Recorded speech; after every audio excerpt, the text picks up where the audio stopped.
انا لو هيجرالي حاجه هي اكيد هتجرالي من اللي بيحصل في امريكا.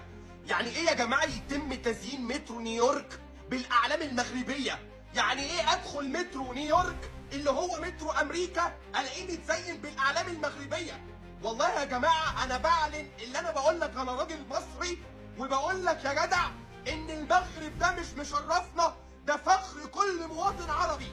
اللي بيعمله المغرب في نيويورك من شهرة عالمية، من شهرة تاريخية. طب اقول لك ايه، طب اعيد لك ايه، اللي بيعمله المغرب ده شيء خيالي. والله العظيم انتوا مش بس شرفتونا، ده انتوا عاملين لنا ايه في امريكا. ده المغرب احتل نيويورك، المغرب احتل امريكا، امريكا مش عارفة تعمل حاجة. الجالية المغربية اللي هناك والله العظيم احتلت امريكا. انتوا جننتوني، والله اتجننت. المغرب عامل شغل عالي قوي قوي قوي قوي. ويا عرب، بدل ما تونس عمال تخسر لي 5 وبدل ما الجزائر عماله تخسر، شوفوا المغرب بيعمل ايه واتعلموا. بينشر ثقافته في امريكا. والله انتوا شرفتونا.